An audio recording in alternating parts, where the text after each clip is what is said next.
ई accounting course में आपका स्वागत है। मैं आपके लिए क्लास 1 और क्लास 2 ऑलरेडी मैं आपको लिंक दे चुका हूं और आज मैंने रिकॉर्ड किया है क्लास 3, जिसमें मैं आपको बताऊंगा क्लास 3 में हम ओपनिंग जर्नल एंट्री कैसे पास करते हैं और एक मैं कराऊंगा ऑफिस में जो बहुत ही इंपॉर्टेंट है, आपसे इंटरव्यू में पूछा जा सकता है, वो है लोन की एंट्री हम लोग कैसे पास करते हैं या फिर हम फिक्स डिपॉजिट की एंट्री कैसे पास करते हैं। तो वो मैं इस क्लास में डिस्कस करूंगा।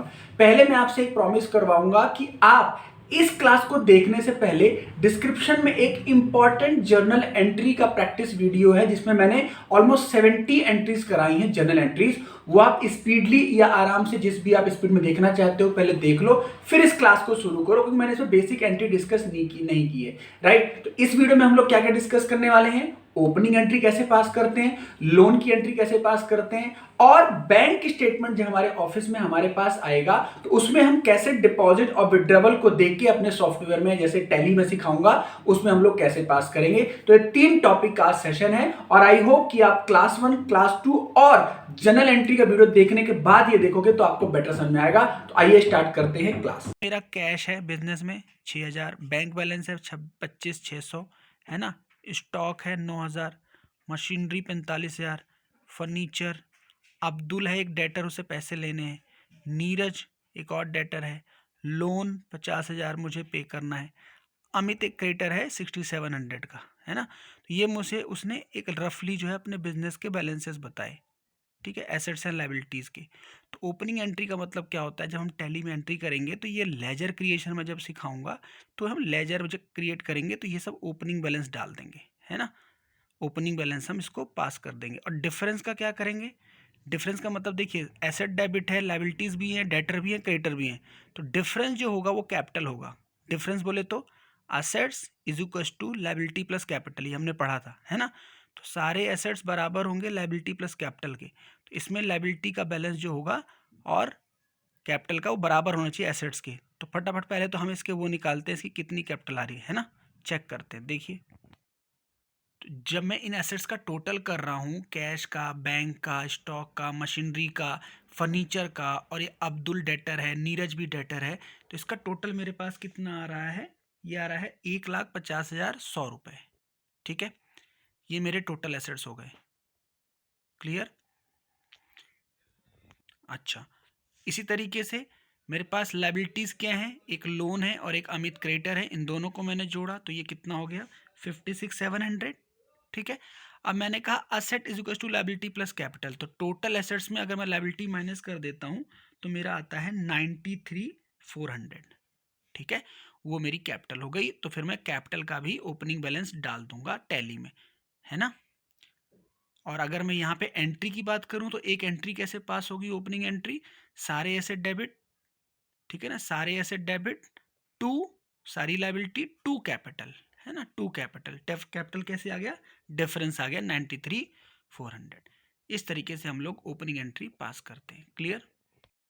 देखते हैं हम लोग एंट्री कैसे पास करते हैं, जो मैंने आपसे डिस्कस किया। एक बार आप बोर्ड पे देख लो, मैं एंट्री बताता हूं आपको, ठीक है। देखिए, पहले मैंने क्या किया, सारे एसेट को मैं डेबिट करूंगा, लायबिलिटी जो दी है क्रेडिट करूंगा और डिफरेंस मेरा आएगा जो कैपिटल होगा। तो क्या मैंने किया, देखो, cash account debit, bank account debit, stock debit, machinery debit, furniture debit, Neeraj जो मेरा डेटर है डेबिट, अब्दुल मेरा डेटर है डेबिट, और जो लोन था मेरी लायबिलिटी क्रेडिट, अमित मेरा क्रेडिटर था क्रेडिट। मैंने ये सारे टोटल किया और इन दोनों को माइनस किया तो मेरा आएगा दोस्तों 93,400 का डिफरेंस। ये आपका हो गया कैपिटल का बैलेंस। ये ओपनिंग एंट्री है। जब आप टैली में पास करोगे तो क्या करोगे, ओपनिंग एंट्री करने का मतलब क्या हो गया, हम सब इनके ओपनिंग बैलेंस डाल देंगे या एक वाउचर डाल देंगे जिसमें ये होगा और ये सारे बैलेंसेस डाल देंगे, तो हमारा ऑलरेडी टैली प्रिपेयर हो जाएगा। राइट, जब भी हम किसी क्लाइंट की बात करते हैं तो उन्होंने लोन लिया हुआ है, राइट। लोन लेने से उसकी हम इंटरेस्ट की एंट्री, उसकी हम ईएमआई की एंट्री, उसकी लोन रीपेमेंट की एंट्री हमें करनी होती है।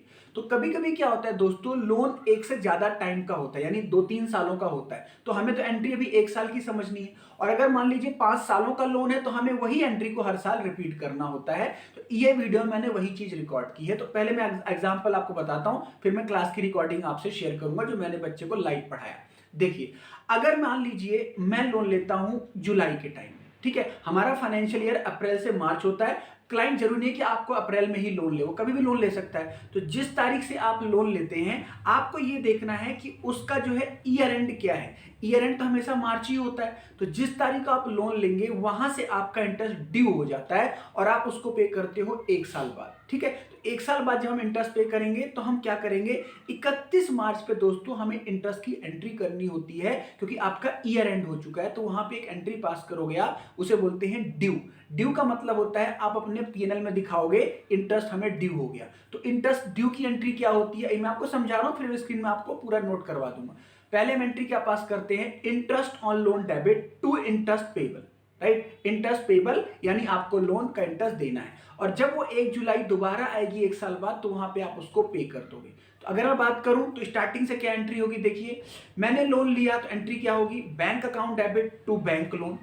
फिर 31 मार्च पे इंटरेस्ट ड्यू हो गया तो एंट्री क्या होगी बताइए, इंटरेस्ट ऑन लोन खर्चा है डेबिट टू इंटरेस्ट पेबल, मैंने इंटरेस्ट पेबल को क्रेडिट कर दिया, मेरी लायबिलिटी बन गया, करंट लायबिलिटी। फिर जब मैं पहली किस्त दूंगा, ठीक है, पहली किस्त हो सकता है कितनी भी हो सकती है, 20% आप बात करके आए हैं या 25% बात करके आए हैं, या 2 किस्तों में पे कर देंगे। तो जब पहली किस्त पे करोगे तो आप ब्याज भी पे करोगे वहां तक का, और पहली किस्त पे करोगे तो एंट्री क्या हो जाएगी दोस्तों, इंटरेस्ट पेबल जो आपने खड़ा किया था वो डेबिट, लोन जितना आप पे करें जितना परसेंटेज वो डेबिट टू बैंक। तो ये एंट्री हमारी एक टाइम की हुई। अब इसी एंट्री को आपको रिपीट करना है जितने सालों का आपका लोन है, बस आपका इंटरेस्ट का अमाउंट चेंज हो जाएगा, क्योंकि इंटरेस्ट हमेशा लगता है आउटस्टैंडिंग बैलेंस।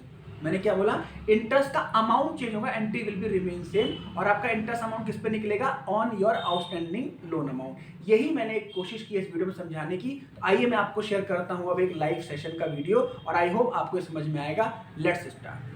चलिए इस एग्जांपल में मैंने एक एग्जांपल दिया हुआ है हाइपोथेटिकल वैल्यू लेके, कि मान लीजिए हमने एक लोन लिया और उस लोन की डेट क्या थी हमारे पास, 1 जुलाई 2023 को मैंने लोन लिया। ठीक है, अब उसको मैंने बात की है जिससे मैंने लोन लिया कि मैं 5 इक्वल इंस्टॉलमेंट में पे कर दूंगा इसको, यानी मैं हर साल उसको 20-20 हज़ार रुपये पे कर दूंगा। ठीक है ना। अच्छा, और ये जो लोन मैंने लिया है उसने मुझे बोला है कि आपको 10% का ब्याज पे करना पड़ेगा, यानी मुझे सालाना ब्याज भी देना पड़ेगा। ठीक है, अब मेरी लोन की एंट्री ये है, यहाँ से मेरा लोन स्टार्ट हुआ है, तो मेरा 1 साल कब ख़त्म होगा, लोन का 30 जून 2024 में ख़त्म होगा, यानी 30 जून 2024 को मैं पहली किस्त पे करूँगा, इज इट, है ना, और पहली इंटरेस्ट भी पे करूँगा 1 साल का। ठीक है, अब अगर मैं एंट्री की बात करूँ तो देखिए एंट्री क्या होगी, पहले हम एंट्री करेंगे लोन लेने की, तो एंट्री क्या हो जाएगी, bank account debit to loan, यहाँ तक कोई प्रॉब्लम नहीं। ठीक है, उसके बाद देखिए ध्यान से, क्योंकि मेरा 31/3 को ईयर एंड होता है, 31 मार्च को, है ना, तो मुझे यहाँ पे इंटरेस्ट के ड्यू की एंट्री करनी पड़ेगी, क्योंकि हम लोग कैसे कौन सी अकाउंटिंग फॉलो कर रहे हैं, एक्रूअल। ठीक है, तो इस डेट पे मुझे एंट्री पास करनी पड़ेगी अक्रूवल की, कि कितना इंटरेस्ट मेरा ड्यू हो चुका है। ठीक है, अब ध्यान से देखिए इंटरेस्ट कैसे निकाला मैंने 1 लाख का लोन लिया था। ठीक है, 1 लाख का लोन लिया था, इंटरेस्ट कितना था, 10%। ठीक है, अभी तो पूरे 12 महीने तो नहीं हुए ना, तो महीने कितने हो गए, 31 मार्च तक देखते हैं कितना हो गया, 1 जुलाई से 31 मार्च कितने महीने हो गए, 9 मंथ। तो इंटू का मैं कर दूंगा, 10% तो मैं निकाल चुका, इंटू का कर दूंगा 9/12। ठीक है, तो ये मेरे आ रहे हैं 7500, समझ में आया। तो ये मेरा 9 मंथ का इंटरेस्ट ड्यू की एंट्री है, क्लियर। अब हम लोग आते हैं 1 जुलाई को, या आप कह लीजिए 30 जून को। ठीक है, उस दिन हम क्या एंट्री पास करेंगे, फिर हम इंटरेस्ट ड्यू करेंगे बाकी महीने का, क्योंकि मार्च तक हमने ऊपर ड्यू कर दिया, है ना। अब यहाँ पे ड्यू होगा अप्रैल मई जून, हाँ ऐसे भी कर सकते हैं हम, बिल्कुल 10,000 का डिफरेंस यहाँ पे आ जाएगा, या फिर 1 लाख का 10% का 3/12, है ना, 9 मंथ पहले हो गया 3/12, बिल्कुल। अब यहाँ पे पहली किस्त पे कर दीजिए, पहली किस्त पे करने की एंट्री क्या होगी, लोन को डेबिट कर दीजिए जो 20 हज़ार है, इंटरेस्ट पेबल जो आप 2 बार क्रेडिट कर चुके डेबिट कर दीजिए, और टू बैंक में 30 हज़ार पे कर दीजिए। ठीक है, तो अल्टीमेटली आप 30 हज़ार कितनी बार पे करेंगे, ठीक है ना, हर बार तो 30 हज़ार जाएगा नहीं, क्यों, क्योंकि इंटरेस्ट कम होता जाएगा ना। ठीक है, इंटरेस्ट कंपोनेंट कम हो जाएगा, क्योंकि हमारा प्रिंसिपल कंपोनेंट कम होता जाएगा। इसका मतलब अगले महीने जब हम ब्याज देंगे तो 80 पे देंगे, फिर 60 पे देंगे, फिर 40, फिर 20। तो यही मैंने यहाँ पे लिख दिया है, same entry is to be repeated for next 4 years। Now interest will be paid on balance loan amount, है ना। ये मैंने आपको एक लोन का केस बता दिया, क्लियर। अब इसी में मान के चलिए दूसरा केस हो सकता है क्या कि मैंने लोन दिया होता तो भी सेम एंट्री हो जाती, बस क्या होता रिवर्सल एंट्री होती। यहाँ जैसे बैंक टू लोन है, वहाँ पे क्या हो जाता loan advance debit to bank, है ना। हाँ, और फिर जो यहाँ पे मैंने इंटरेस्ट ऑन लोन खर्चा चढ़ाया वहाँ पे उल्टा मैं करता, वहाँ पे मैं एंट्री करता बिल्कुल interest receivable debit to interest income, है ना, बाकी सेम। ठीक है, तो ये हमने एक तरीके से एंट्री कर ली। ठीक है, क्लियर। तो ये चीज़ें हमें प्रैक्टिकल लाइफ में देखने को मिलती है ना। अब इसको चाहे आप एफडी के पॉइंट ऑफ व्यू समझ लीजिए, वो भी ऐसे ही होगा, है ना। एफडी में भी ऐसे ही होता है कि जो हम एफडी कराते हैं बैंक में उनकी भी ऐसी ट्रांजेक्शन्स होती हैं। जैसे मान लीजिए मैंने एफडी कराई, ठीक है, 1 लाख की एफडी कराई, तो ये मैंने एंट्री कराई थी आपको एफडी टू बैंक हो गया। ठीक है, मान लीजिए 5% एफडी का रेट है, तो फिर से वही चीज़ होगी क्या कि जहाँ तक का इंटरेस्ट है या तो आप एफडी में ही जोड़ दीजिए या फिर आप एफडी की एंट्री ड्यू की बुक कर दीजिए, interest due on FD to interest income, है ना। फिर से वही टाइम देख लीजिए, टाइम का यहाँ पे कैलकुलेशन कर दीजिए। ठीक है ना, इस तरीके से एफडी की भी हम लोग एंट्रीज बुक करते हैं। तो ये हुई हमारी इंटरेस्ट रिसिप्ट और पेमेंट की एंट्रीज, क्लियर। ये मैंने एक नॉर्मल आपको बैंक स्टेटमेंट समझाने के लिए मैंने एक एक्सेल शीट पे बना रखा है। जैसे मान के चलिए ये मेरे पास एक्सेल में ये मेरा पीएनबी बैंक है, तो आपको ध्यान रखना है कि बैंक में हमारे पास 2 साइड होती हैं। कौन सी 2 साइड होती हैं? एक डिपॉजिट की साइड और एक विड्रॉवल की साइड। तो डिपॉजिट वाली साइड में हमें देखना है कि हमारे पास पैसा आया है, और जो विड्रॉवल की साइड होगी उसमें हमने पैसा किसी को दिया है। तो जब आप टैली में एंट्री करेंगे तो आपके पास 2 वाउचर होते हैं, एक रिसिप्ट का वाउचर और एक पेमेंट का वाउचर। तो जब आपके बैंक से पैसे गए हैं मतलब डेबिट हुए हैं, तो आप वहां पे पेमेंट का वाउचर डालेंगे, जिसको गए हैं आप उसको पेमेंट कर देंगे। अगर आपके पास पैसे आए हैं तो आप रिसिप्ट वाउचर डालेंगे। बट एक चीज ध्यान रखिए, जब आप एंट्री करते हैं दोस्तों, तो कभी आप देखेंगे कैश डिपॉजिट या कैश विड्रॉवल, या आप एक बैंक से दूसरे बैंक में अमाउंट ट्रांसफर करते हैं, तो वहां पे हम F4 वाउचर प्रेस करेंगे कि F4 से एंट्री करेंगे हम लोग, उसे बोलते हैं कॉन्ट्रा एंट्री। और कॉन्ट्रा एंट्री का मतलब होता है जब आपका पैसा आप ही के पास है बट वो कैश से बैंक, बैंक से कैश या एक बैंक से दूसरे बैंक में जाता है, तो उसको हम कॉन्ट्रा वाउचर में एंट्री करते हैं। अब एक मोस्ट इंपॉर्टेंट बात समझिए, ध्यान समझिए। मान लीजिए जिस क्लाइंट ने आपको बैंक की स्टेटमेंट दी है, उन्होंने बोला कि सर मेरा अकाउंट इस तारीख से खुला है और जिस तारीख से खुला है मैं उस दिन से बैंक की स्टेटमेंट दे रहा हूं 31 मार्च तक। तो जब आप उसकी एंट्री करेंगे तो आप बैंक का ओपनिंग बैलेंस नहीं डालेंगे, क्योंकि आपकी एंट्री सीधा शुरू हो जाएगी कहां से? अकाउंट ओपनिंग से। मैंने क्या बताया? आप अकाउंट ओपनिंग की एंट्री करेंगे, पहली एंट्री अमाउंट कैश से पैसा बैंक में डालने का या किसी और बैंक से उसमें आया होगा।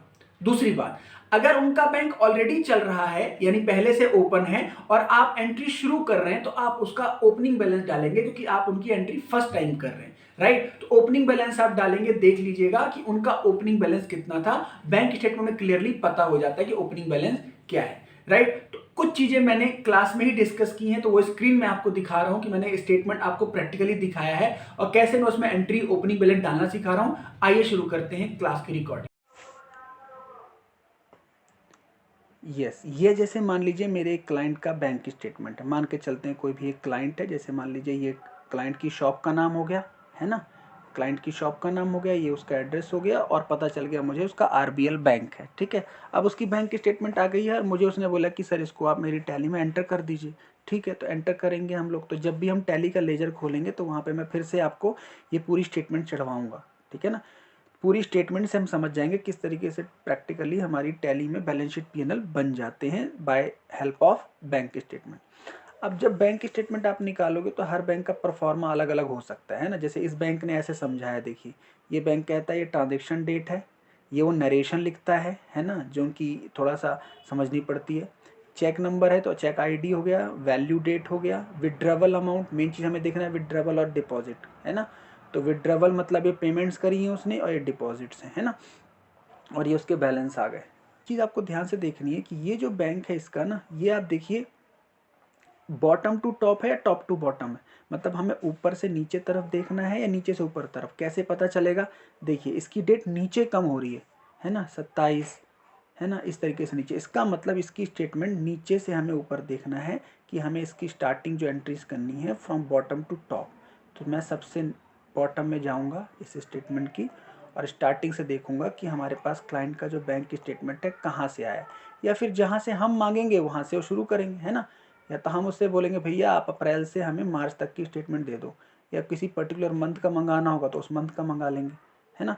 बेसिकली हमें बस यही हर स्टेटमेंट में समझना है कि उसने जितना हमने मांगा उतना ही दिया है या कोई कम। जैसे यहाँ से देखिए, इसका जो बैंक स्टेटमेंट है वो 1 अप्रैल 2022 से स्टार्ट हो गया, ठीक है।